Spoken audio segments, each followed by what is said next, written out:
Good evening, ladies and gentlemen. Coming to you live from the outskirts of the internet. This is the Gaming Saloon for August 11th, 2017. With your hosts, Peacebreaker244 and Rampant Epsilon. Hi. Is it going to be sad that I'm front-loading the show with disappointment? Possibly. Because we got a Valve disappointment, we kind of have a Pokemon disappointment, and the show kind of maybe can go up from there.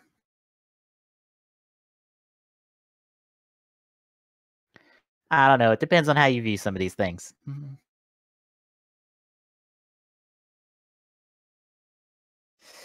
But yeah, the fun that awaits us. But first, tell me, what have you been playing these last couple weeks?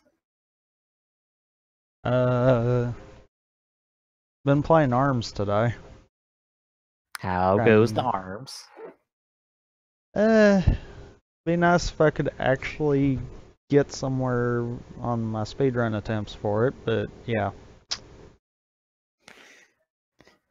Game not proving the most consistent thing in the world?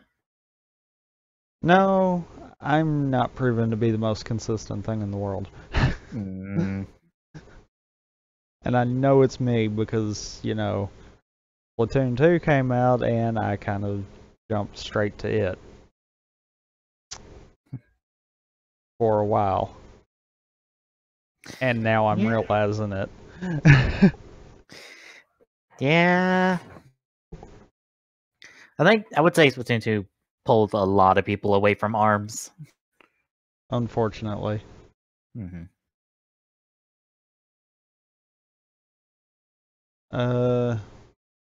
Obviously that's the second one. Outside of that, though, I don't really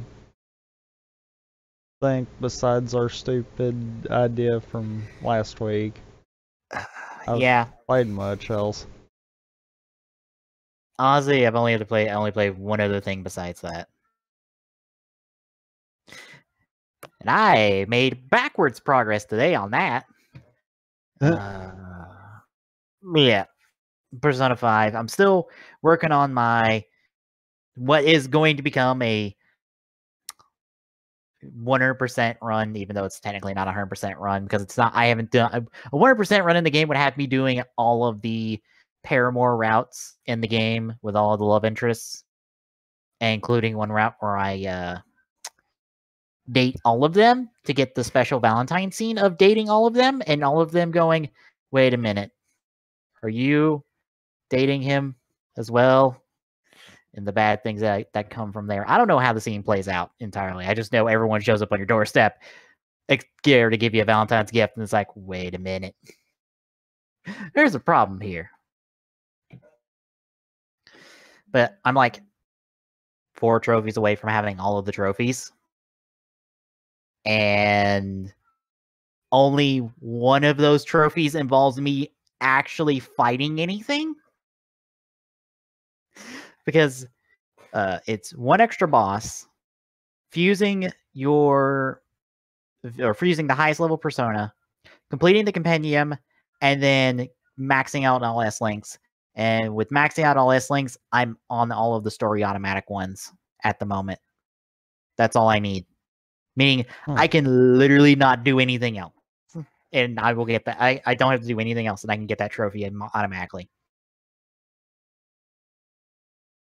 The only problem I've ran into recently was I need levels because it's a lot of money to fuse a 20 level persona or a persona.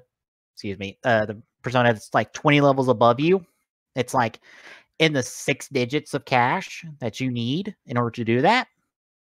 Yeah, kind of not made of money in the game, so I need to, shrink that gap since the last persona I'm going to be fusing is level 93, and I was, before I undid progress to try to redo progress or try to do progress better, I was at 65. Yeah, it would not have went well. Especially when I need 70 and 80 level personas to even fuse that one to start with. Yeah, it's... But I ended progress because I thought I had a good leveling method, but then looking at the numbers, it honestly wasn't that good. So I decided, all right, I will do the proper, good grinding method, which is, okay, there's an extra boss in this game called the Reaper. It's essentially the Grim Reaper, but he traded in his scythe for long-ass big revolvers. I don't know why he just did. Anyway, he shows up in Mementos, which is the big Blair. What am the word? It's the big like scale or big expanding dungeon that expands over the course of the game. It's also the final dungeon in the game. Spoilers. Game's been out for a while. I don't mind spoiling that part. But if you stay in one place for like if you stay in one spot on a floor for 5 minutes, the Reaper spawns and he can come after you, or you can go and challenge him because beating him is a trophy. Now, he is a really hard boss. You are not supposed to fight him until you are really high level and you have really good personas. Guess what happens when I fought him at like level 65? What? I didn't even do enough damage. I did like 1% of his total health bar and damage. Oh, wow. 1%, most likely. I don't know. I was judging off the image, jumping off the visual of the health bar. Yeah, that was probably about a 1%. At 65. Throwing my best attacks at him. Yeah. But there's a cheat you can use to beat the Reaper really easily. In the game, different weather effects can affect mementos. For instance, if it's flu season, shadows and enemies and mementos can be inflicted with despair. Guess what despair does? After 3 turns, the enemy dies automatically. Guess who's not immune to this? The Reaper's not immune to this at all. And if you're like me with all max S links, Welp, I have a 100% chance to escape from this fight no matter what. So if I go after him and he's not in despair, I can leave, walk away, wait for him to respawn literally right where he was standing, turn around, go back and attack him, and see if I get despair. And guess what the percentage chance on that despair is? Probably like less than 1%. No, it's a 25% chance. Oh. And apparently, I don't know if it was just luck or if there's some type of mechanic with it. After I got it once, I got it like 8 more times in a row. Yeah. And bear in mind, that was on my 3rd try on the same Reaper for the first try. And I got it 8 times in a row afterwards. It was ridiculous. And the Reaper gives you 72,000 experience, which at 64 put me at, or no, I was at 56. 56 put me literally right where I was at when I ended progress. And now I'm at 82, 83 now. After killing like 4 or 5 Reapers. My leveling, the scaling on it's gotten higher, so the amount of levels I'm getting is slowing down, but I am getting multiple levels per Reaper. I'm planning on getting to 90 with this method, fusing every persona I can, and farming treasure, or just farming out enemies in mementos, because I have methods of reacquiring SP if I need to, really easily. So I'm just going to plan on just farming out money from all the enemies and mementos. Hopefully mainly treasure demons, because those give you a ton of cash if you kill them. And I have all the ones I can unlock at the moment, because I haven't done the second to last dungeon again. But since I'm going to be going in there like level 90, yeah, that 5-phase final boss does not look that scary anymore. And yeah, you heard me right. 5-phase final boss of the second to last dungeon of the game. Yeah, the Persona 5 don't fuck around. But honestly, that's the only thing I've really been playing outside of our wonderful Super Mario 64 co-op that makes me realize, you know, Super Mario 64 is really good for its time, but God, could I wish it was controlled better? Like, if it was just controlled better, it'd be a fine game.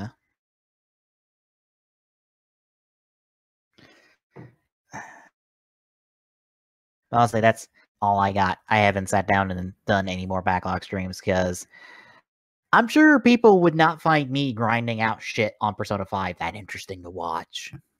You Just never saying. know. I mean, I could turn it into a one-man podcast just talking about, like, X8 and stuff, since, oh boy, is there plenty to talk about with X8, but... Like, literally for some of that, if I'm grinding Reapers, it's literally me standing in a spot for 5 minutes, waiting on the Reaper to spawn. And bear in mind, the Reaper can spawn at any point in the floor, I think outside of my line of sight. So, he could be around the corner, or he could be on the other side of the floor. I don't know. I could have to just go around the floor and hope him and me meet soon. Granted, floors aren't that big. But I also kind of want to beat the Reaper, like actually beat the Reaper a proper way instead of just, oh, you despaired, I beat you, yay. Plus, I also have to beat Caroline and Justine properly, and I would think if I'm level 90-something with the best personas in the game, because I'll have a 100% complete compendium, yeah, I think I could beat him. Especially when I have a skill that doubles my evasion to every element. Yeah, you try to hit me with fire? Yeah, I've got double evasion to that. That plus an accuracy evasion boost and an accuracy evasion debuff on you? Yeah, you're probably not going to hit me. And I think I have that on a persona with another skill that... I think it's another evasion skill. I think it just doubles evasion. It's just like, if I have this equipped, you can't hit me, I don't think. I don't know, but I'm willing to try. Because the Caroline, Justine, and the Reaper fight just really come down to, do you have a plan for this? Are you properly prepared for this? Because these are long fights, because these are a lot of health. We're talking 5-digit health, and that's a lot for a Persona boss. So, be prepared.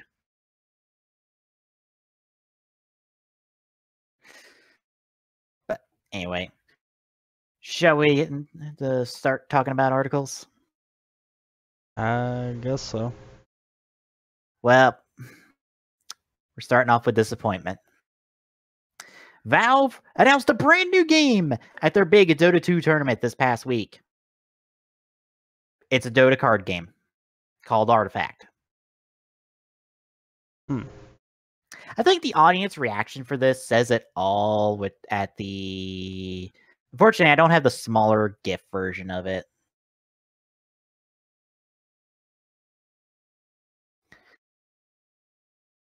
I like the 25-second mark in that second video. I think that just says it all. We're just utter disappointment. It's like, Valve announced a new game, and it's another goddamn card game. When we have a slew of card games. Slew of them already. But apparently it's going to be different, according to the Game Informer, the one guy on the Game Informer podcast I was listening to before the show. Because it'll have, like, it'll essentially be Dota in a card game form, kind of.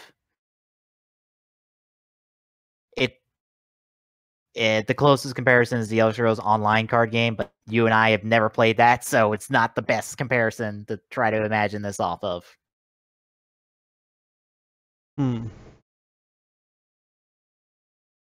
But are you excited? Or are you disappointed like everyone else? I mean, it's not a 3, so we still know that they're not going to give us Half-Life 3 or Portal 3. Or Left 4 Dead 3. Yeah. Or apparently Dota 3. Or Team Fortress 3. Yeah, Valve has this aversion to 3. Yeah. And I don't know why. Like, people make the joke, but it's like, think of all the games like Valve has made in the last 10 years. Give me one that has a 3 in it. Actually, count how many 2s there are in there, and how many 3s that don't exist. Well, you know what's bad? You know what's bad? What? You couldn't even go a step further. It's not that they hate anything that is greater than 2, or Left 4 Dead wouldn't have existed. They used the number 4 in the title. They just hate 3.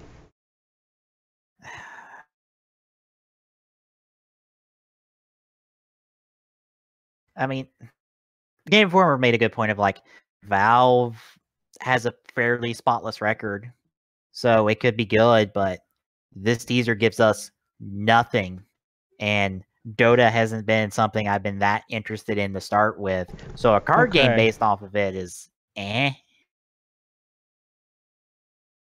Exactly where you're sitting there. Mm-hmm. Out of Valve's games, Dota probably has to be one of the lower end of them. Like, there's not as much hype around that as you get for some of their others. Or even games of the same genre. So, them doing this kind of makes me wonder.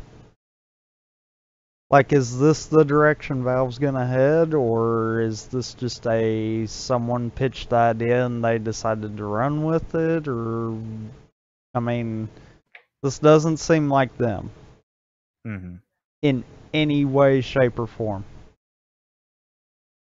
Because let's be honest, Half-Life 2 came out, people wanted more. So what did they do? They did episode 1 and 2. Portal had a good game. When they did the second one, what did they do? They allowed the community to make maps. Mm-hmm. That actually helps build the Portal 2 lifespan there. It's one of those that everything that they have done while they haven't made a new game, they've made enough to where it sustains the life. This, I don't see where that's going to do that. Mm-hmm. So it's one of those. It's like, yes, it's a Valve game. They haven't really misstepped bad in terms of games, but there's a first for everything. Mm-hmm. So, I don't know. Well, going from one disappointment to another, we have Pokemon Ultra Sun and Moon news to talk about, and it's a new Pokemon form. And it's for Lycanroc. You know, the dog Pokemon that had 2 forms in Sun and Moon, 1 in each respectively? Well, it's getting a 3rd form called Dusk form. And guess what its gimmick is? What? It can learn the moves of, or learn the specific move of the Sun and Moon versions, or its Sun and Moon counterparts. And it's kind of this in-between form between the two, essentially. That's it. So, it's not really anything special. Yep. And it gets better. You want to know how you get this form?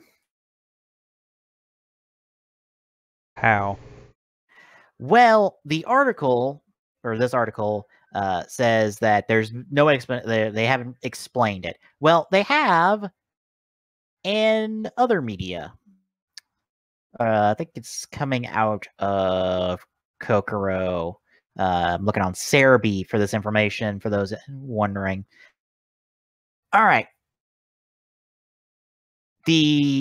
Right now, the only way you're going to be getting this Lycanroc form is through a distribution of a Rockruff that can evolve into this form, and you can only get the Rockruff between November 17th of this year to January 10th of next year.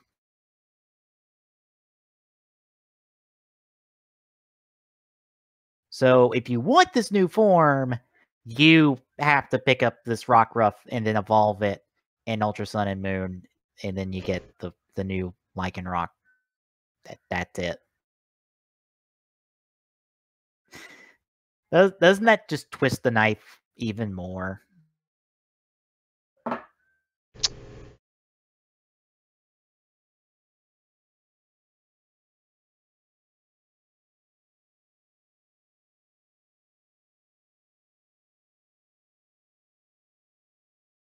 I see you are supremely excited for this.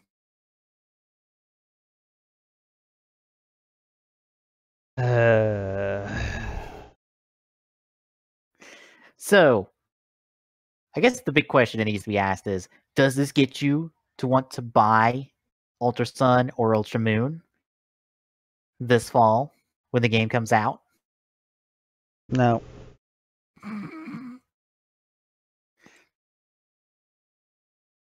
You know, instead of using this dumb marketing strategy on Lycanroc,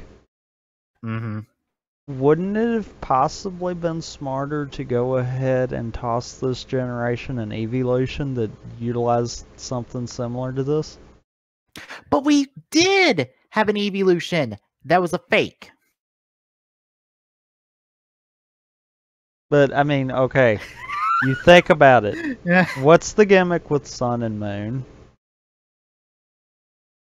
Day and night. Yep. Eevee already has a day and night evolution. So this stupid gimmick could have worked and gave the fan service that everyone's wanting for this generation, and they screw it up. Yep. But Ash's Rockruff evolves into this Lycanroc.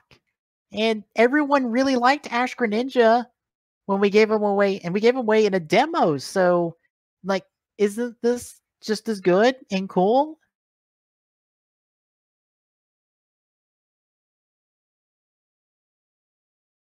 You're trying to help them, and that's not working. Well, I also like to point out Ash Greninja had months of build up to his release and was in every other piece of Pokemon media before they put him in the game. And Ash's Rockruff literally just evolved into this form this week in this episode of the Pokemon anime. So I see what you're trying to do here, Game Freak. The problem is here's the problem I mainly have with this. Look at this Lycanroc. And it'll pull up an image of the other two Lycanroc. Doesn't this feel like they just threw the two of them together in a blender and this is what popped out? Mainly because that is kind of what they did. Like, that's my kind of problem with it. It's just like, I get it's supposed to be this in-between form, but it looks mostly like the midday one with a slight color change. Well, as I said, they could have took the same dumb idea, turned it into an evolution, and probably could have gained more ground off of it. Exact same concept. They wouldn't have to change anything. And they would gain more traction. Yeah. And bear in mind, folks, this is legitimately the first piece of news about Ultra Sun and Moon that we've had since the games got announced, I believe. Yeah, it literally says they've been announced. This is the first piece of news we've gotten for these two games that come out in November. Well, Mm, technically second piece of news. oh, Because the first piece of news was that this isn't going to be on the Switch. yeah, there's that. But we are getting an mainline Pokemon game on the Switch. And I'm going to propose something to you that I heard on the Game Informer podcast. When they went and visit Game Freak, they asked them about this specific thing. Do you think that the Switch Pokemon game that we're going to be getting is going to be a remake of the original games?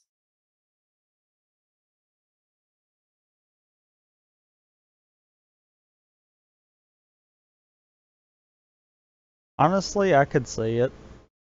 Mm-hmm. We're having a crap ton of remakes pop up. Mm-hmm. So why not?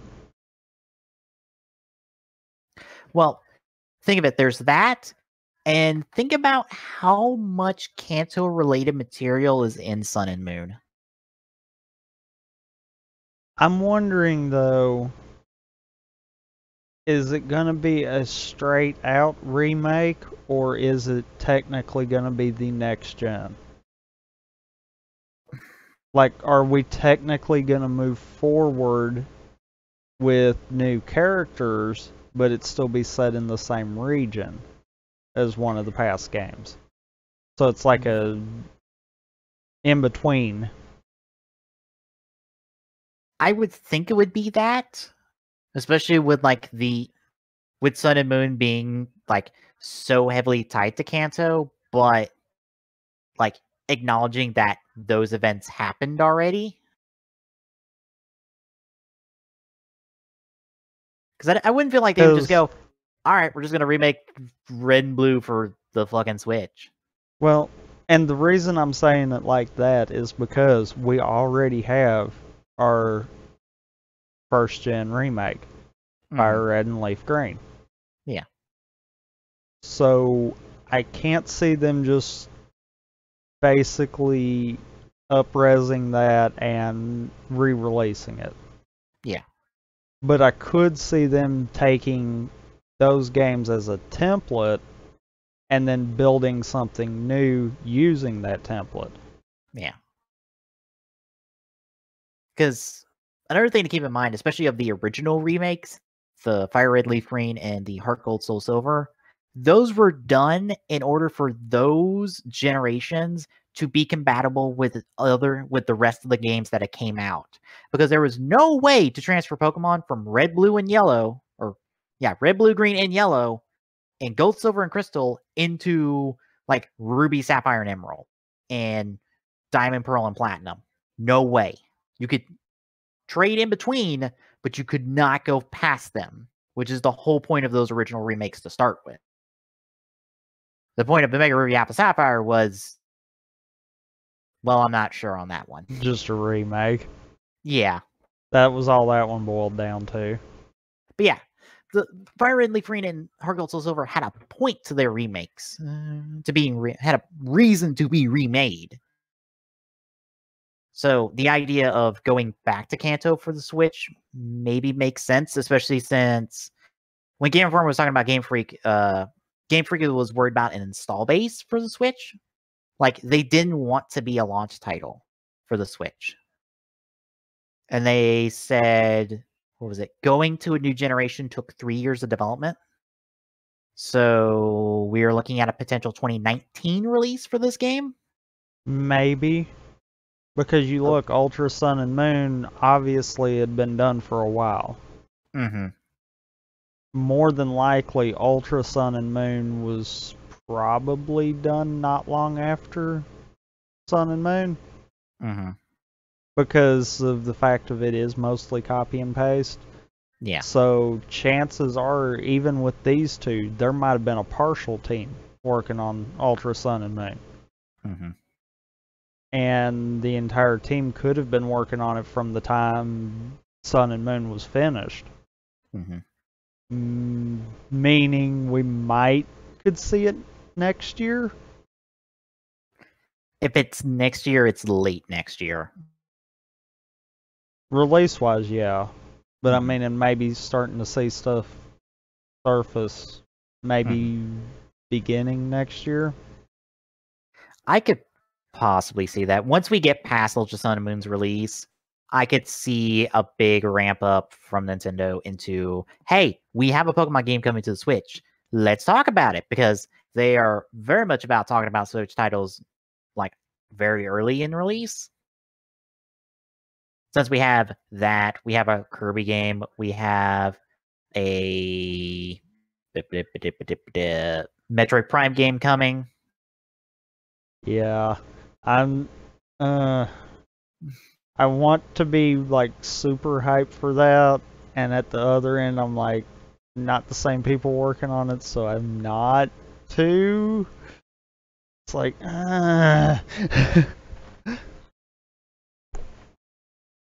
Speaking of which, at some point I need to play the 3 Metroid Primes again. Yeah, I would like to see that, especially since I saw Ty Tuesday play through the entirety of Metroid Other M and saw just how worse that game was than I thought it was. Because I was like, yeah, I know the story in this game is utter fucking garbage, but I thought the gameplay was at least decent. No. Oh god, no. No, Other M. No. To everyone that I have ever heard, Other M was a heaping pile of burning garbage. Yeah. And I'm wanting to say that for the most part it was the story that drove the nail in the coffin, but there kind of has to be a coffin there to drive the nail in. Yeah, I think what happened was everyone dogpiled on the story because that was the biggest in-your-face thing of, oh my god, this is hot garbage. And it's also possibly the most offensive thing to longtime Metroid fans is the story, since it shits all over Samus's character so hard it's ridiculous. Yet you know what's bad? They turn around and just leave there. Yeah. They don't touch it again for how many years? Uh I mean, we've Less skipped than an 10. entire console generation for Nintendo. Because Other M was a Wii title. Mm-hmm. we got Federation Force, and we're gonna get Samus Returns this year. Okay, so we're gonna get Samus 2 again. Yes. I mean, and Federation Force was not a Metroid Prime game. But it has Prime on the title. Yeah. You know what else has a name on the title but is not an actual game for that franchise? Star Fox Adventures. I mean, we can throw names on anything. That doesn't make them canon. Yeah. And just in case you're wondering, Tommy, before Other M, the last time we got a brand new Metroid game was 10 years ago.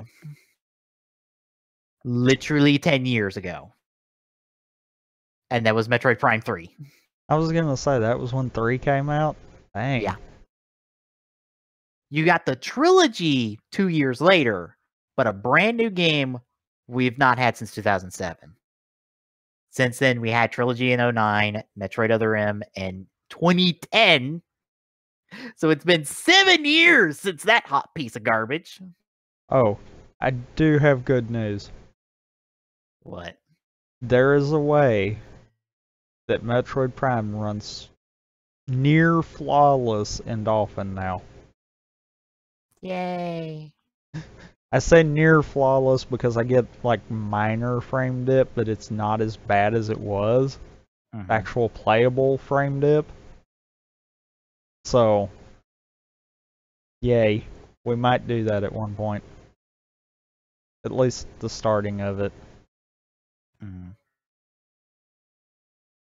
Then it'll be like my 10th time of playing the beginning of it.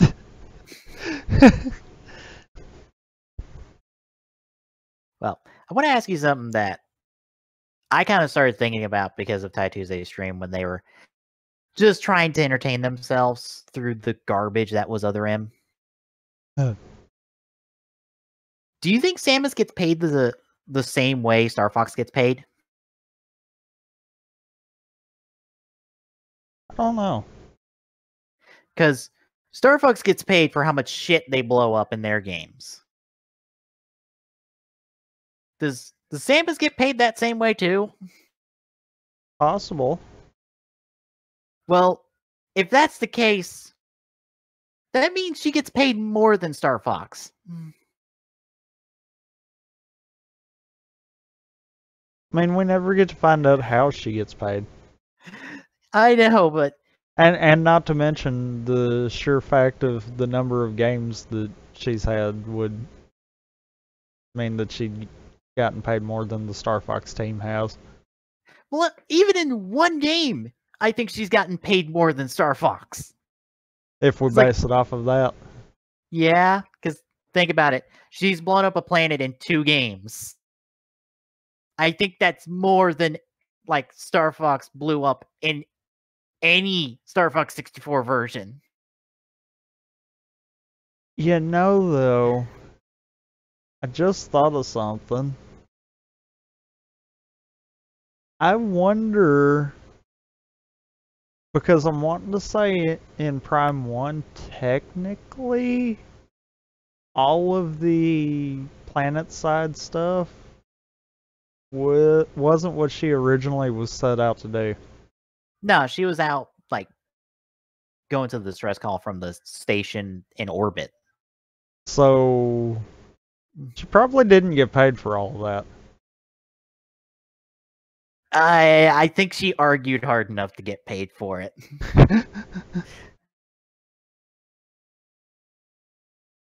Because I don't think you say no to Samus.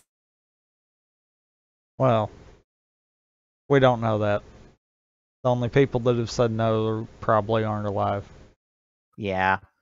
I mean, the only reason she went planetside is because her suit got fucked up. And she probably went like, Ridley, you son of a bitch, get fucking back here. Because, like, I don't like the interpretation of her being, like, PTSD'd and Other M. I kind of like the better interpretation of every time she sees Ridley now, she just gets really pissed because he keeps coming back. That's why Ridley needs to be in Smash.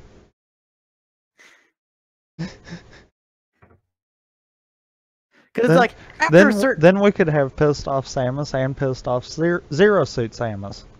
Yeah. But I just like the idea of just like, every time she just kills Ridley and he comes back, she's just like, you son of a bitch. I killed you already. Fucking stay dead. I don't care if it's a clone or some metal version of you or some other bullshit. Just fucking die. Just go away. Because I want another villain besides you. Because it means I get to have somebody else in Smash with me. Hey, I know. We couldn't have Ridley in Smash 4 because of the Wii U, correct? Mm-hmm. Ridley for Smash for Switch. Because you know it's going to be a thing. Yeah. Especially since, oh shit, what was it? It was some European version of Nintendo site was doing a quiz of what shooter game was coming out that day, and one of the options was Super Smash Brothers for Switch.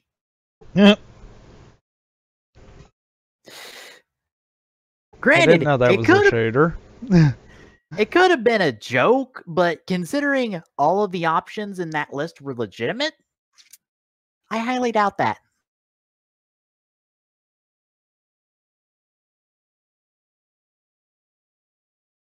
So a little bit more conversation of a Switch. Hell, we got a little confirmation about a GameCube Virtual Console. Yeah. Okay. that same rumor that I know you and me both saw.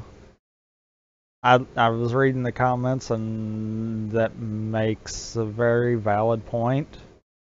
That looked like a SQL dump from their old server to the new one. That's why Oh, it was in the switch formatting. oh, poo. Well, damn. Oh well. So, yeah, possibly not, but I mean, the whole GameCube Virtual Console thing's floated around for a while, so I wouldn't rule it out either.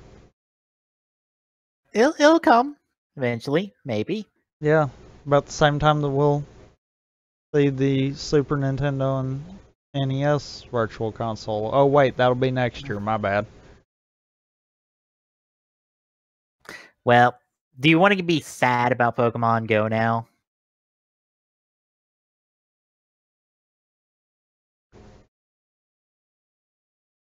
Honestly, I've not touched Pokemon Go in so long that. Eh. Well, I want to do raids, but now I'm going to feel sad whenever I do raids because I'll never be good as these two Japanese players as YouTube user Boshinshi.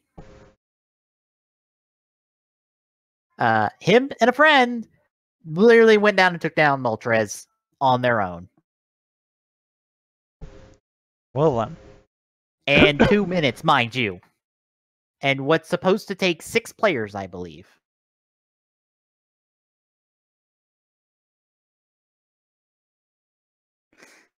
Yeah, you want to take a look?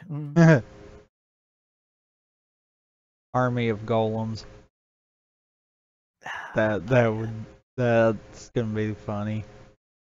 Golems for days. Are they weak to fire? Or like how resistant are they to fire? In their typing, I don't remember. I'm wanting to say they are very resistant because okay, well, think about taking a Charmander to Brock's gym in Fire Red. Yeah, you have to use Metal Claw for that, really. Yeah. Otherwise you get stomped. Mm-hmm. So same concept, just different Pokemon. Yeah, they take half damage from fire.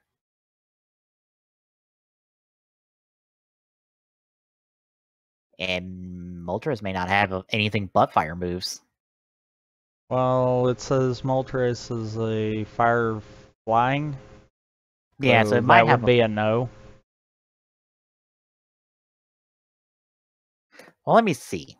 Because I'm sure Moltres' moves are documented by now.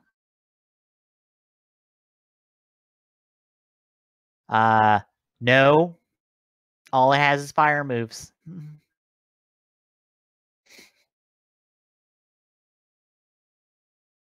I figured. Yeah. Ember, Fire Spin, Flamethrower, Heat Wave, Fire Blast, Overheat. Unless the raid boss uses different moves from what it's supposed to get. Yeah, it's all it has is fire. So they could literally go at it for days. Well, assuming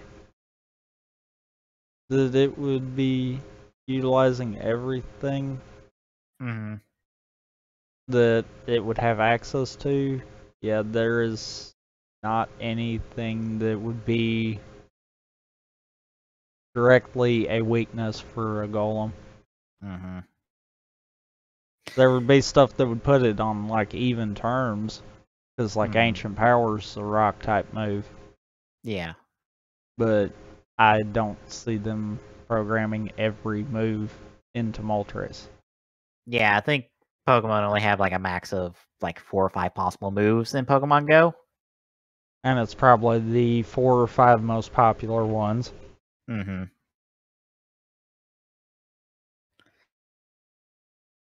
So, shall we take a look and see how they do it? Give me a second. I'm going to adjust something. Hmm.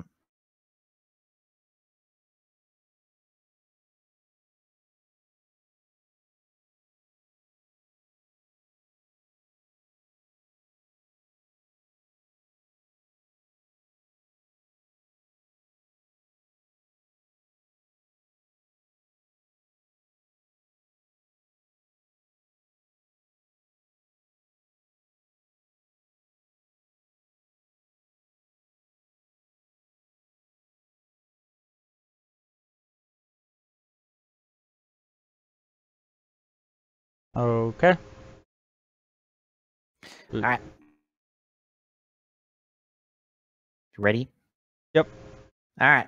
Take a look at this video here in 3, 2, 1, go.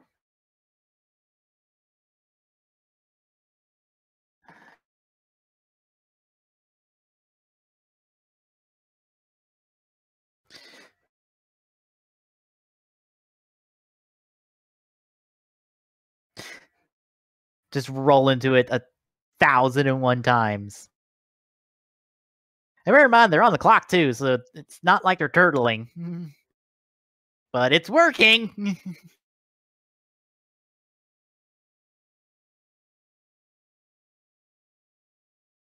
The one guy's down 3. And they got it at half health. There's 5. Yeah.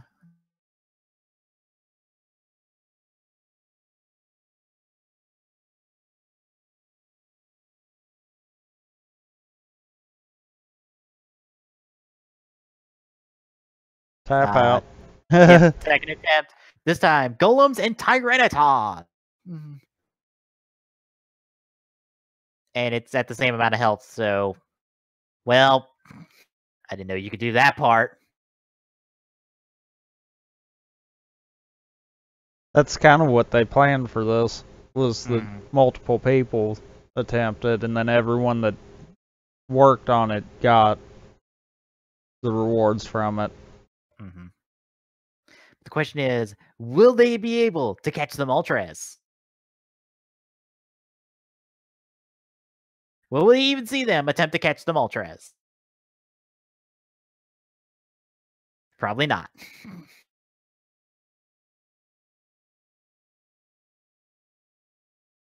Look at all those Premier Balls. That is still the dumbest thing about this. And then we don't get to see him catch it. Damn it! I wanted to see him try at least.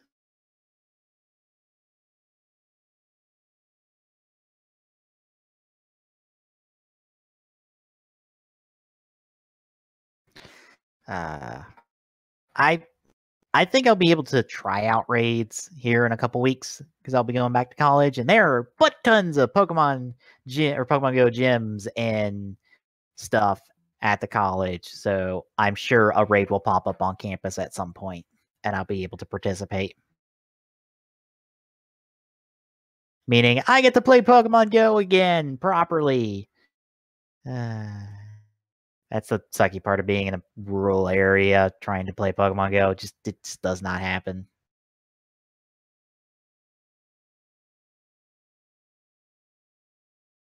I'm guessing you're probably not better off. Not really. Well, moving on. Do you remember the Nintendo World Championships we had a couple years ago at this point? Yep. Well, they're back! Qualifiers for the 2017 Nintendo World Championships start next weekend, actually.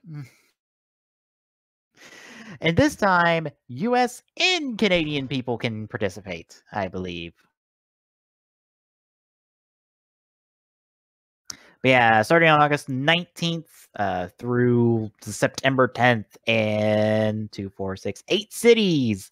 There will be qualifiers for the Nintendo World Championships. You'll also be able to play demos of Samus Returns, Super Mario Odyssey, and you also get My Nintendo pins if you go to the events as well, besides just participating.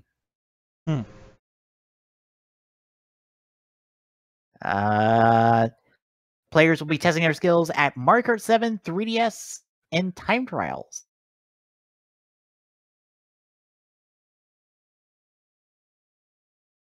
That seems weird. Because I don't think 7's on 3DS. That was the one that was on 3DS. Okay, yeah, it is. I'm thinking 8. My bad. Yeah, 7 3DS. You'll race as Mario on a standard kart with standard wheels and the Super Glider on the Luigi's Mansion stage. Older players will race in Bowser Castle 1 as Bowser with a standard kart, standard wheels, and Super Glider.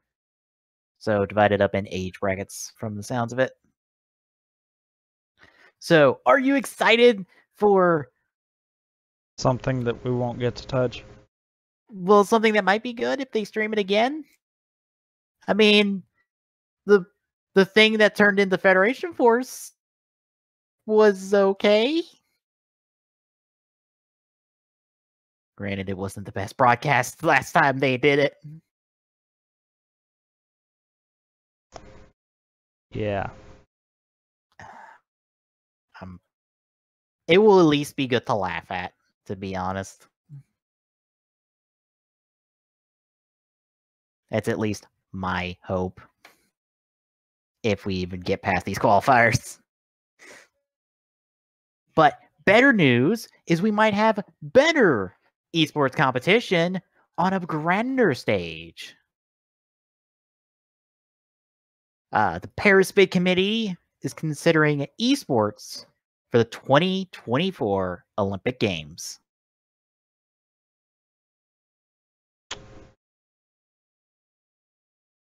Olympic gold for esports. I'm not gonna lie, that sounds actually kind of cool. The thing is,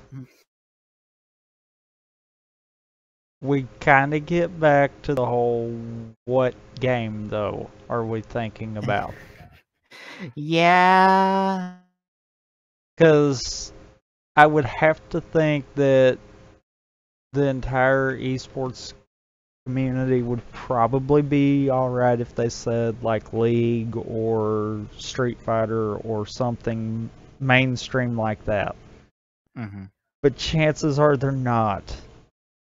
They're going to want to say something stupid. And then everyone's going to be like, why? Yeah.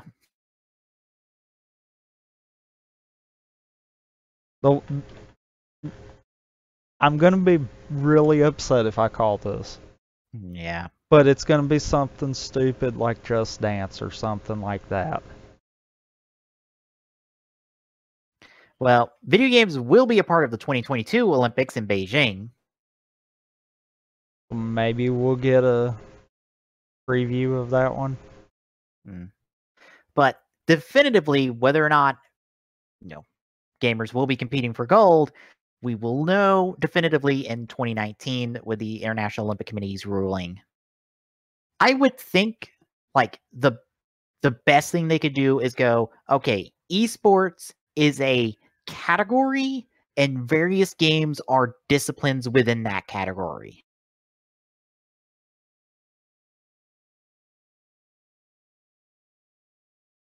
You're asking for people to put thought into stuff. I know, but it's the Olympics. You're asking for people to put thought into something that they don't know much about. I'm trying to be helpful here. I'm trying real hard. Because, yeah, being open to adding esports to it, that's one thing.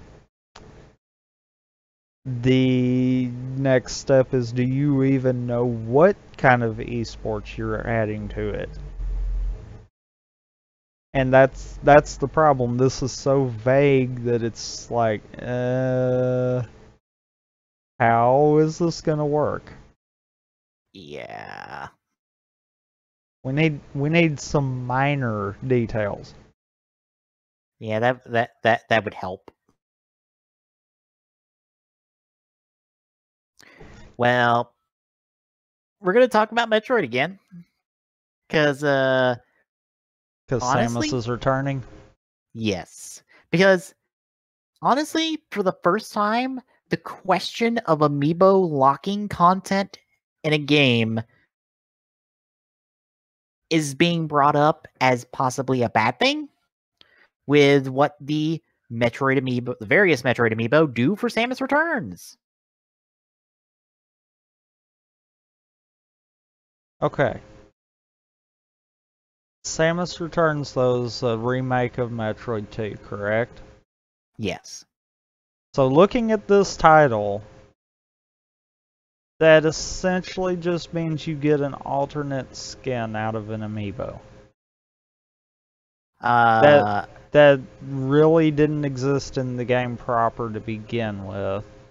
And if we wanted to go canonically, doesn't exist until all of the other games in the franchise is done.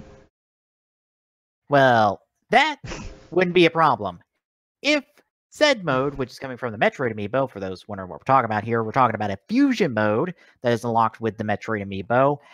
If it wasn't also a hard mode, which from an article that's come out later from here is not the hard. There's essentially another hard mode besides this one that you do get in the game without amiibo. This is a harder mode, I guess, or a less hard mode. Essentially, there are multiple hard modes in the game. And fusion mode is not the one and only one.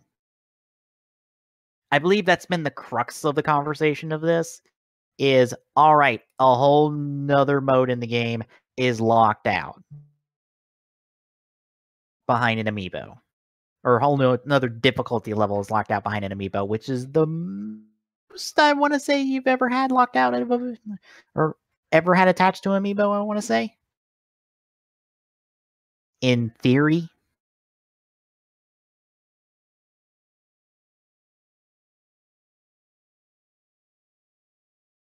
Like, I don't think anything more has ever been locked behind an amiibo. I don't think. I don't either. Most things are... Well, nope. Nope. The Switch did kind of break that. Some of the Breath of the Wild stuff, you do have to have access to amiibos. It's the only way you get Epona, right? If I'm not mistaken, that as well as certain outfits. Right, the outfits. I'm wanting to say like the Sheikah one is in game. Yeah, the Sheikah one is in game. But it's like a super early one you can get. But like the Wind Waker outfits and Twilight Princess stuff, yeah. Yeah, all the throwback stuff is locked behind amiibo. But still, like, an entire another difficulty mode? Let's be like if Master Mode was locked behind one of the amiibo, or one of the Legend of Zelda amiibo. But if you think about it, it is locked behind a paywall too, though. Which, to be honest, is no different than amiibo. Which... The only thing is going to be, will they release enough of the Metroid amiibos to compensate for that? Well, the only way to get a Metroid amiibo is in 2-pack with the second Samus amiibo, as far as I know, and as far as Amazon listings have said. Because I have it bookmarked, because I want the damn squishy Metroid amiibo. So, I mean, unless they fix the shortage issue with amiibos, that's going to be a problem. As far as I know, there's not been any real big problems getting any of the Smash amiibo recently, even Corrin. Because stocks of female Corrin have popped back up since the initial release, and I got it no problem. The other issue that I've got with the Metroid amiibo, correct me if I'm wrong, but wasn't there a tracker for the Metroids in the original Metroid 2? There was a counter, but this is actually a locator. This actually tells you where the Metroid is in a proximity around you. The tracker in the original game was just an update. Yes. for it. The- So yeah, something you would expect out of a remake. yes. But in game, the Metroid icon will blink faster the closer you get to a Metroid. This amiibo simply marks on your map relative to you where a Metroid is. If that is what it does, if I remember correctly from Game Explains videos talking about their playthroughs of the first like 30 minutes of the game. Hmm.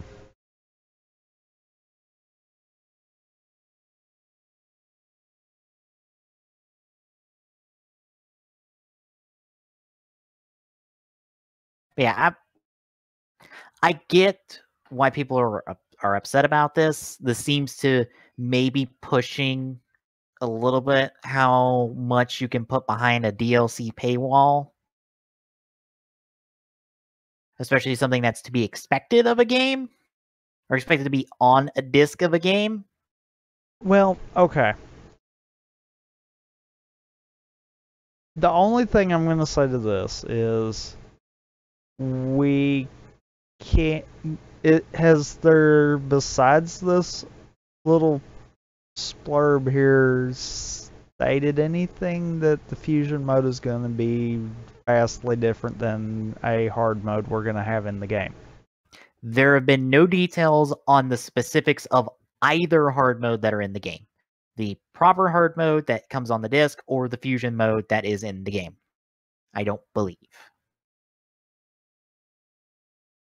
The reason I'm saying that is because if the fusion mode maybe changes things to where instead of just the appearance, you might actually be using like the final fusion suit that you have in fusion, they would have to modify the game to accompany that.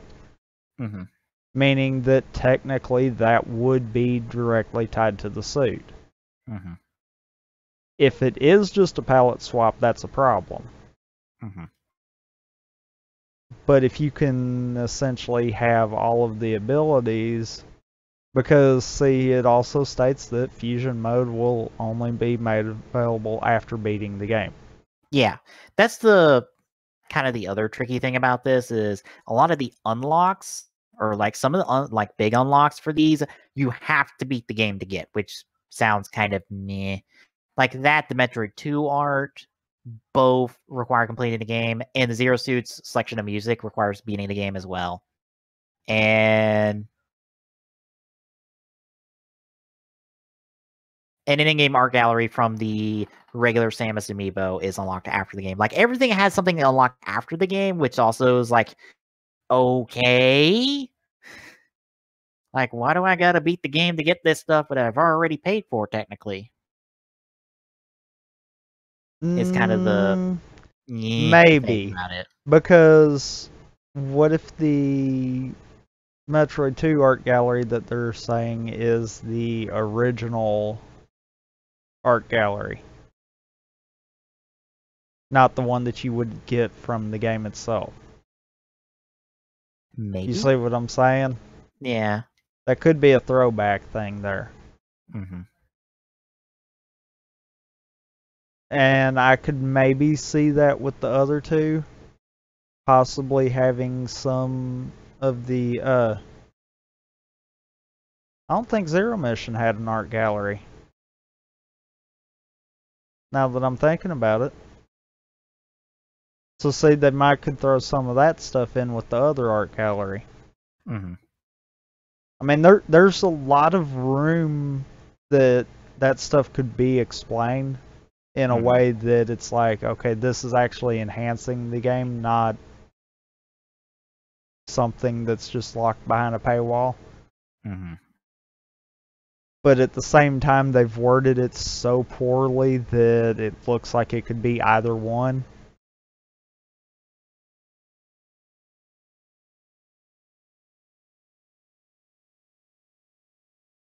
Yeah. I hope Amiibo are still good things, but not This still feels like maybe the outer rim of where Amiibo need to be unlocking content at. Well, I have to agree and disagree there. Mm-hmm. This will be the second time. If this is all like this is, this will be the second time Nintendo's done something stupid with Amiibos.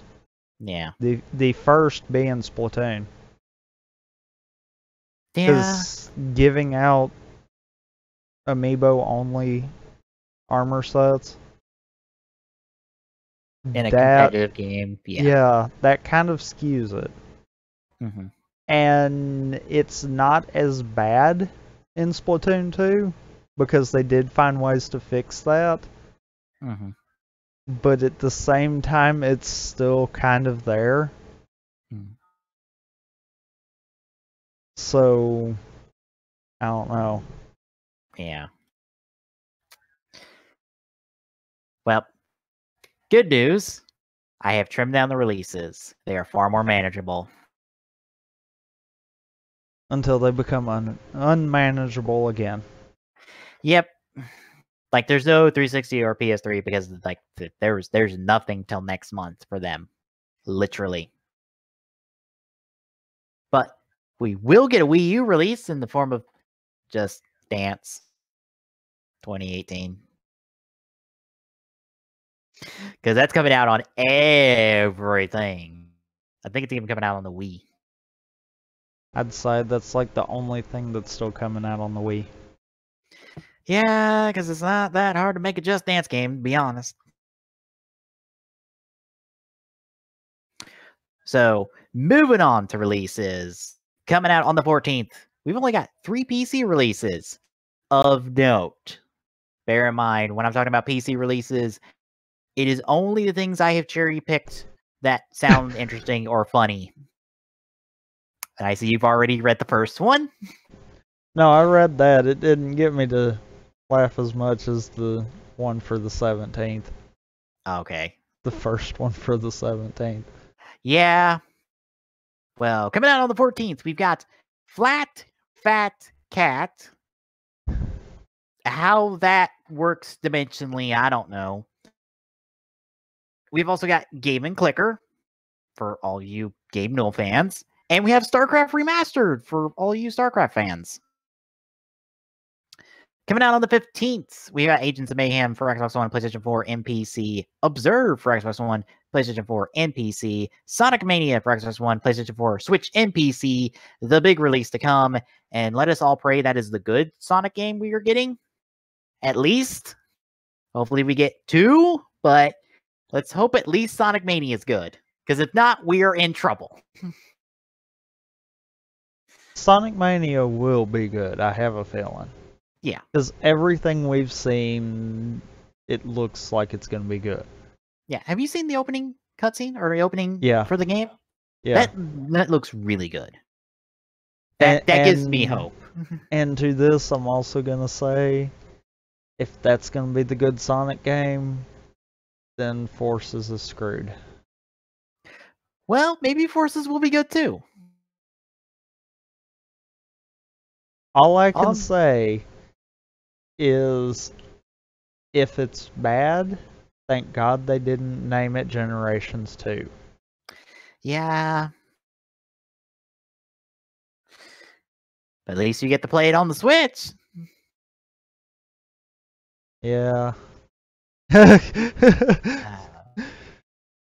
But we also got City Skylines PlayStation 4 Edition for the PlayStation 4. Matterfall for PlayStation 4, Nighthawk for PlayStation 4 and PC, Sunstrike for PlayStation 4 and PC, Undertale coming to the PlayStation 4, Troll and I for the Switch, Less Than Observe _ for PC, Call Me Skyfish on PC, Klondike Solitary Kings for PC. No idea if that's a relation to the ice cream bar or not, but okay. And the one thing that the other game that you need to buy on the 15th, ladies and gentlemen, Night Trap 25th Anniversary Edition on PC. Yes, go buy that. Go buy this wonderful little historical game. and experience it for yourself. I am the only person on the internet with a gaming podcast that will fucking try to get people to buy this game. I guarantee it. So will you be buying it? Probably not. But you should buy it. Alright, I'm just gonna tell you right now, I pre-ordered the XCOM 2 DLC that's coming out in like 2 weeks. So you could buy this too. That XCOM 2 DLC was $40. And I didn't know it was coming out this soon. I was like, shit, it comes out like as soon as I go back to college. Damn it! We know what you'll be streaming. Yeah, go back through XCOM 2 all over again. Yay. Well, coming out on the 17th, both on PC, we have Kitchen Simulator 2. I wonder if I Am Bread will be there. Probably, but when the fuck did we get a Kitchen Simulator 1? Probably before all the simulator games came out. Probably. We also got Pain Train Pain Apocalypse. Okay. That's a lot of pain. That's a lot of P's as well. It's coming out on the PC as well. On the 18th, we've got Rogue Stormers for Xbox One and PlayStation 4, World to the West for Xbox One and PlayStation 4, Zero Escape, Zero Time Dilemma coming to the PlayStation 4, Achievement Hunter Darkness, and Pharaoh coming to the PC. I guess no relation to the Rooster Teeth division, but I don't know. And Monsters in Haha Island. Yes, this is an actual title of a video game this week, folks. Coming out on the 21st, we have Books for PC. And what do you want to say this one is? Because I'm not sure. Because there's like 5 ways you could pronounce this. Because there's Dogo, Dugo, Doggo. Let's see. Duago. I can't think of a 5th one. Damn it. I ruined my own joke. Yeah. But that's coming to PC as well. Whatever that is. Coming out on the 22nd, we have Madden NFL 18 GOAT Edition for Xbox One and PlayStation 4. Bear in mind, there are no goats in this GOAT Edition. I want my money back. Yeah, for those wondering what GOAT is, it's a dumb acronym for greatest of all time. It's a dumb conversation I hear on ESPN because I turn on ESPN in the background for background noise. So, for those wondering what the GOAT edition is, there you go. God, please tell me someone tries to return it for that reason. I pray they do, because it's a dumb acronym. And it's a kind of a dumb conversation too, but whatever. It's like discussing what the greatest video game of all time is. Like, how do you quantify that with so many different genres and consoles and graphics and everything? Like, just shut up. Well, you just go play Goat Simulator. I mean, that is the greatest goat game. Moving on. We've got The Escapist 2 for Xbox One, PlayStation 4, and PC. Wolfenstein, the 2-pack for Xbox One, PlayStation 4, and PC. Thimbleweed Park for PlayStation 4. Uncharted, The Lost Legacy DLC for Uncharted 4 for PlayStation 4. God damn it, that's something else I gotta do. I gotta buy at some point, but I gotta play Uncharted 4 first. Still haven't played that. It's on the backlog. I need to do another backlog stream at some point. White Day, a Labyrinth Named School for PlayStation 4 and PC. Minecraft Story Mode, a Telltale Game Series, The Complete Adventure on Switch. And Logos, Early Access for PC. Logos. Huh. You know what I'm imagining? What? A game where they just show you like silhouettes of logos and you try to figure out which one it is. Oh, I was thinking dumber. Oh, I didn't say there couldn't be a story with it. No. What I was thinking was a fighting game where you literally have logos fighting. Just the logos, not characters of the logos, not the mascots. No, the literal logos. That is the dumb thing I thought of when I put this thing on the release list. It's probably going to be 12 times better than what it actually fucking is. Or, you know, you could take that idea and kind of also put it into a platformer or a racing game. That too. Either idea would be just as bad. Mm-hmm. And again, probably better than what it actually is. Probably. At least more enjoyable, I'd say. Mm-hmm. But coming out on the 23rd, we've got Chroma Gun for Xbox One and Masquerade Song and Shadows for Xbox One. On the 24th, we've got Bleed for Xbox One, Cats versus Corgis for PC. Not cats versus dogs. Not a specific breed of cats versus corgis. No, cats versus corgis. And actually, it ain't even got an S on cats. It's cat versus corgi. Is it cat versus corgi? Oh my god. It's even worse.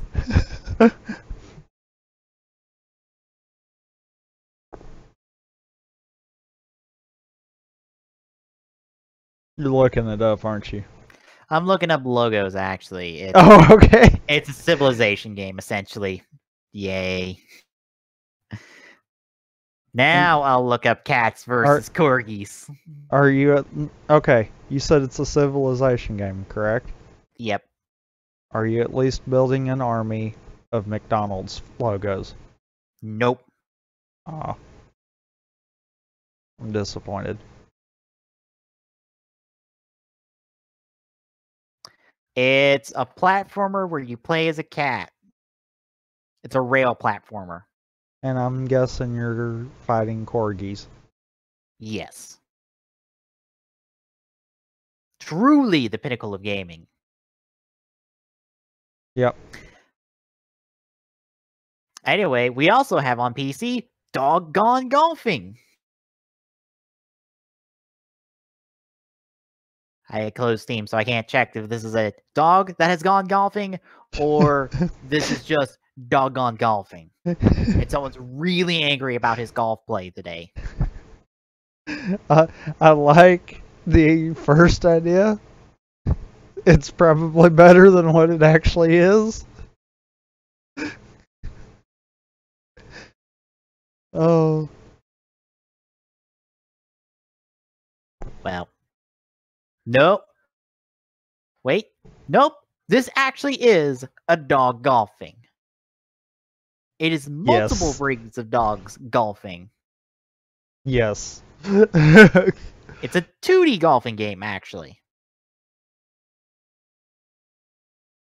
That's a first, actually. There. Yeah. Wow. This game actually sounds interesting now. How much? I didn't even look. I don't think it has a price on it. Because it sounds like it's something under $5. On the webpage, I don't have a price. Probably one of those that they're not going to put the price out until it's out. Yep. Well, finishing up releases on the 25th, we have Absolute Drift Zen Edition for Xbox One, F1 2017 for Xbox One, PlayStation 4, and PC, Madden NFL 18, the regular version for Xbox One and PlayStation 4. Aw, not the GOAT edition. Yep, no goats, unfortunately. We can't return that one. Yep. Naruto Shippuden Ultimate Ninja Storm Legacy for Xbox One, PlayStation 4, and One Piece Ultimate World Red Deluxe Edition for PC. Like, the only thing that was noteworthy on the 25th was an anime game.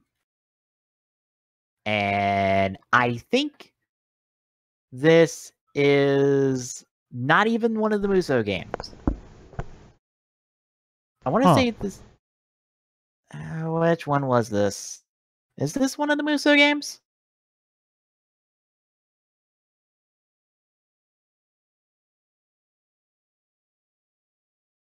This looks like more of an RPG one.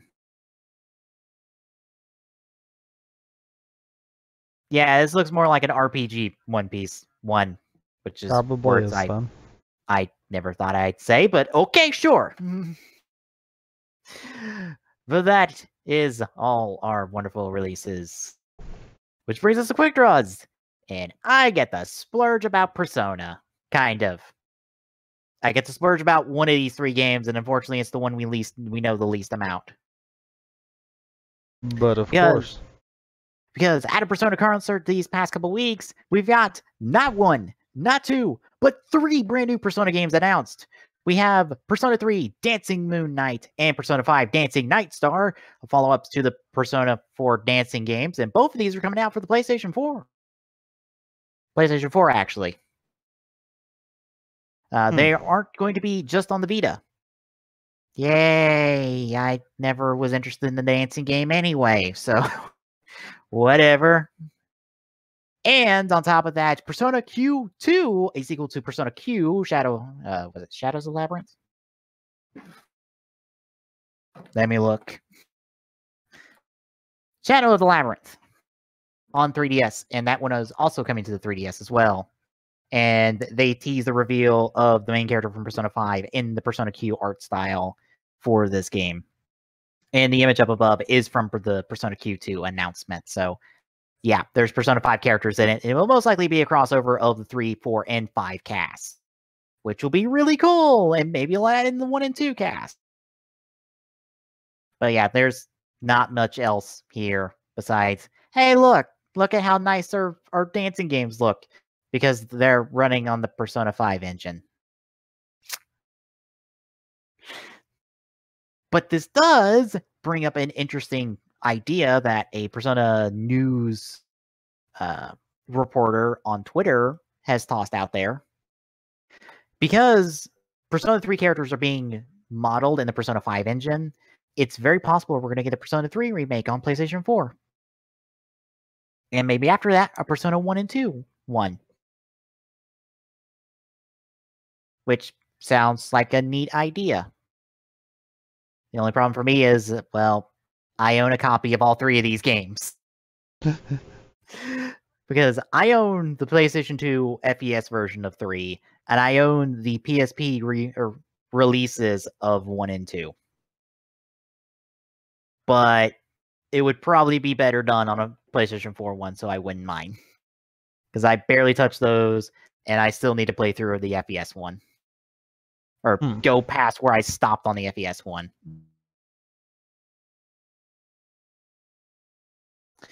Yeah, that's pretty much all I got. Really cool announcements.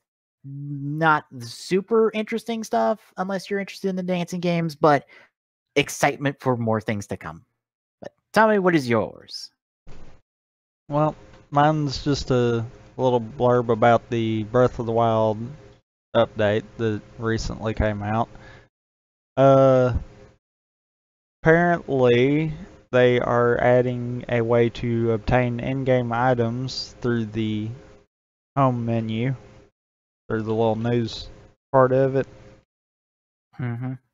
And I'm wanting to say the first one was some meat and stuff talking about how to how to befriend a dog.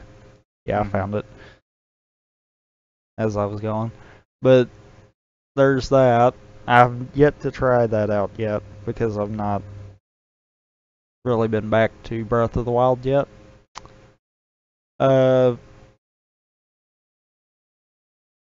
Obviously that is Switch only stuff though. Mm-hmm. So kind of another one of those Nintendo is subtly pushing people to not buy the Wii U version and buy the Switch one instead. It's almost like the Wii U is a kind of dead console and you shouldn't buy new games on it. Except for it's almost like Breath of the Wild's quicker in a speedrun sense on the Wii U than the Switch. As weird as that sounds. Of course it is. Yeah. Yeah. But yeah. There's that. The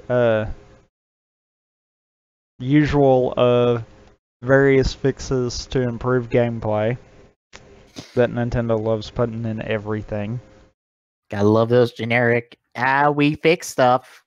We're not gonna tell you what we fix, but we fix stuff. We fix stuff, go try to break it and make articles about it so we can fix stuff again. Yep.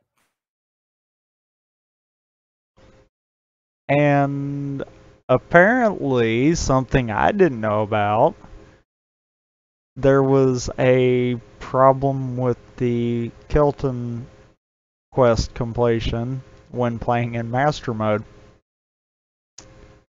For those that don't know who Kelton is, he's essentially the monster vendor.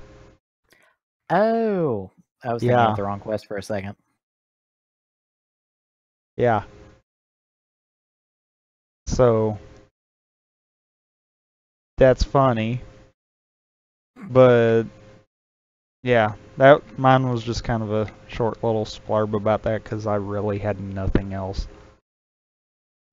I did hear something scary about Master Mode. Reading or kind of glancing through a speedrun article about speedrunning Master Mode. Is there really a Lionel on the plateau? From what I've heard, yes. Okay.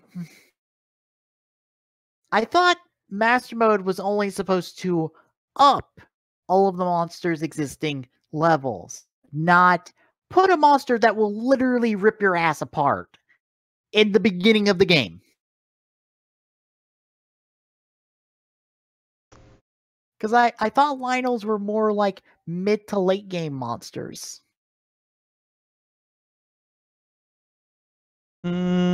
Really more late game and really more you have to be ballsy and know what you're doing late game. So why is there one on the plateau? Because someone got ballsy.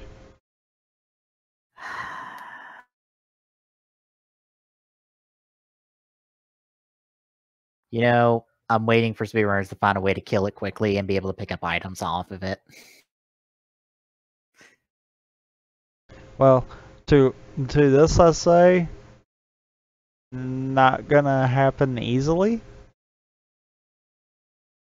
I'm not gonna say not gonna happen, just not gonna happen easily. Okay, here's the idea. Is it near the edge of the plateau? That I don't know. I've not seen anything for that. Okay, if it's near the edge of the plateau, if you could knock it off the edge with something, it would take falling damage and then die, right? Maybe. They have a lot of health. The plateau can kill you. I'm sure it can kill a Lionel, right? It'll at least drop it to like half health and then like maybe? No? Probably not.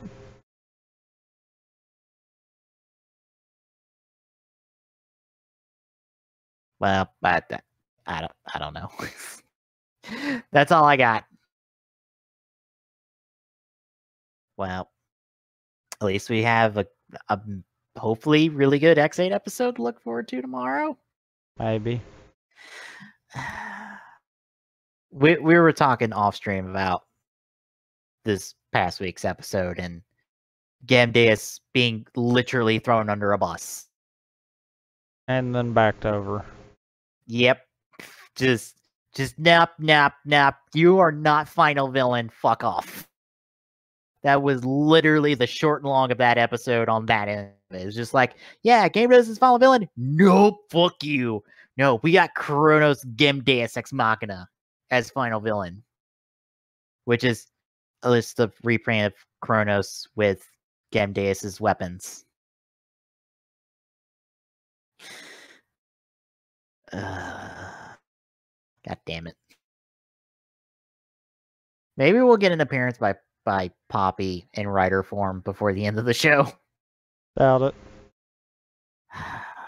I swear something's had to have happened to that suit because it is ridiculous that Poppy has not shown up. If we can tease if we're introducing a last-minute fucking gas ad to get people interested in a goddamn possible form, even though that's not the point of the gas ad to start with, like, Poppy can get another episode to, at least, even if it means she has to get punched in the face by something, I would take it at this point. Because Lord, has her brighter form been sorely underutilized the entire fucking show.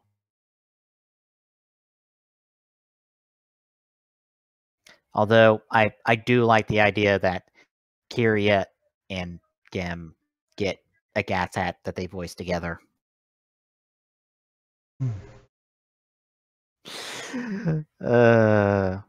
Although there's one really cool thing I noticed about the end of the episode. You know when Gem is about to announce his new fucking name? Yeah. You know what Emma's doing the entire time? No, I didn't pay attention to that part of it. What? What?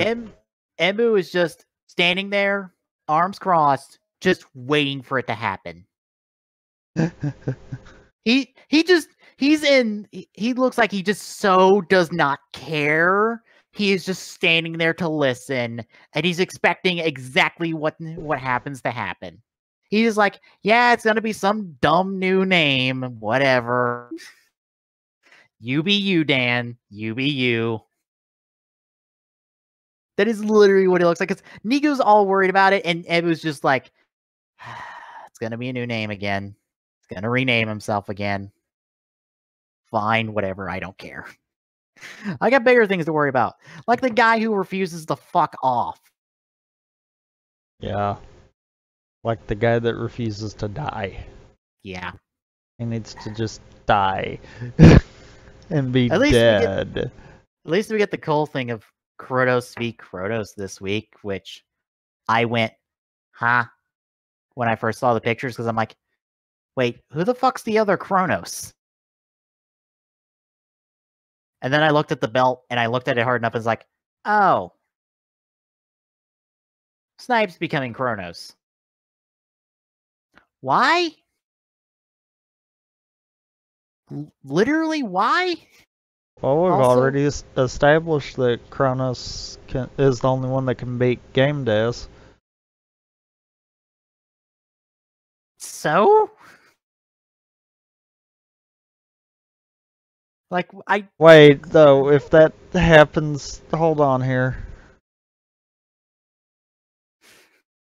So that can't happen either. Right, because Gamdeus is Kronos as well. Well, no, I mean, if we ignore that part of it, that can't happen either, because then we have... I guess you would consider him a secondary rider? Yeah. Defeating the primary villain? Villain? Yeah. I was about to say, you know, so that means we got more padding. Yeah. And we have 3 episodes left, by the way. 2 after this. That's the frickin' problem. We've got too much padding. Mm-hmm. And it's all at the end. Mm-hmm. Most shows it's padding throughout the show. Yeah. A properly paced show will have padding, will have like filler to break up big explosive moments and like have a down point in the show so the audience can relax and take in the smaller things that a show has, like small bits of character development, smaller little character moments. You know, not, oh, hey, we can't get rid of this villain just yet because if we do, the show's over. So he gets to stick around till the end for no fucking reason. You know what I think the problem is? It's trying to be like too many different shows before it. And it can't do it. Yeah, a little bit.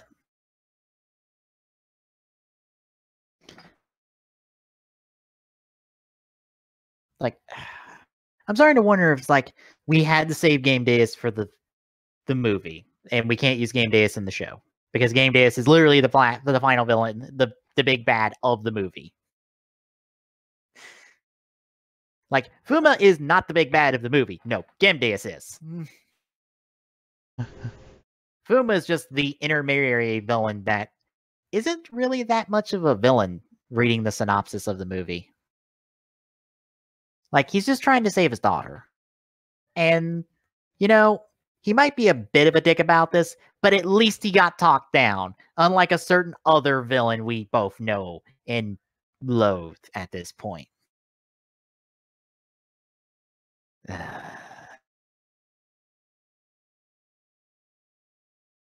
Yeah, I think I'll still like X8 no matter how it ends, because I don't think it can end terribly at this point. It can't self-destruct hard enough for me to not like it.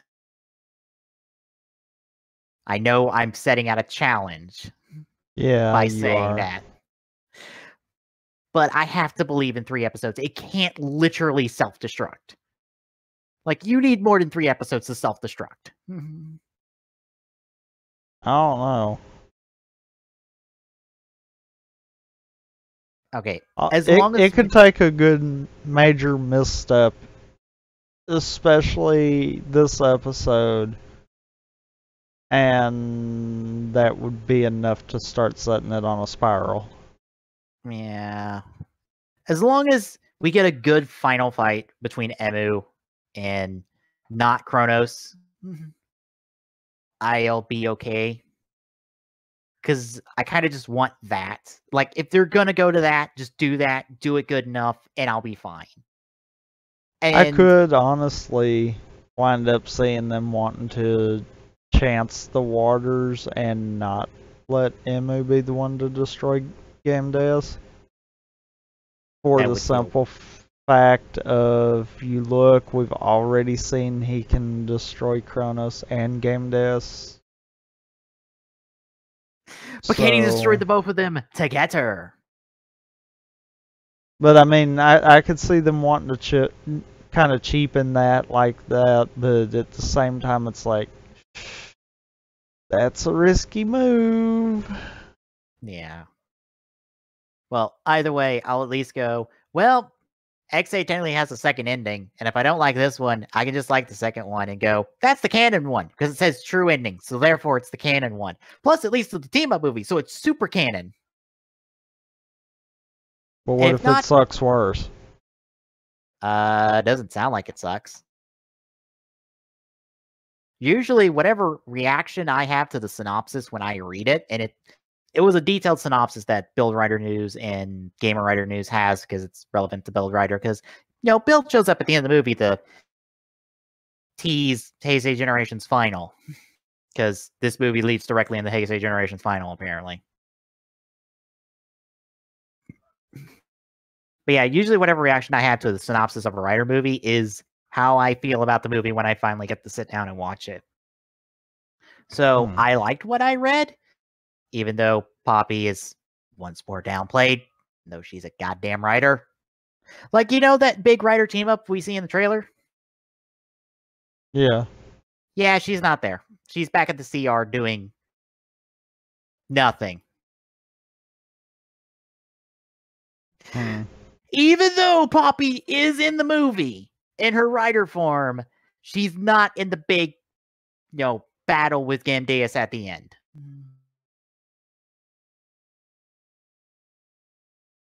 It's just like, why is Poppy... Fucking Parad gets to be here. And technically, Emu didn't make up with Parad in this timeline of events. But Parad's still here. He still gets to fight. Fucking Poppy doesn't? Fuck off. Like, you'll take points off for... I'll take points off for that, but... as long as you're good enough to make up for it, I won't hate the movie. I'll just be grumpy about it. And also go, we haven't really gotten that many X8 Figure Arts releases for a while. Are we even going to get a Poppy at this point? Or do I have to go to the friggin' gimmick, or not the gimmick line, the Gashapon toy line to get a Poppy, because apparently that's a good toy line.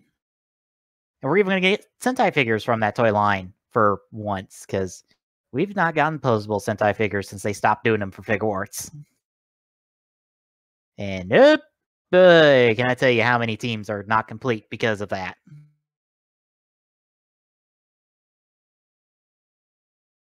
Because you know how you got the one this okay, how do I explain this? How would you like to have a 6th Ranger for a team, but none of the other regular Rangers for said team? Because that happened in Figure Arts.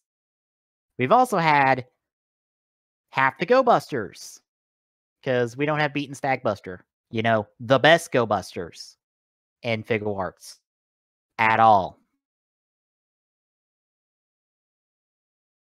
Kind of bad.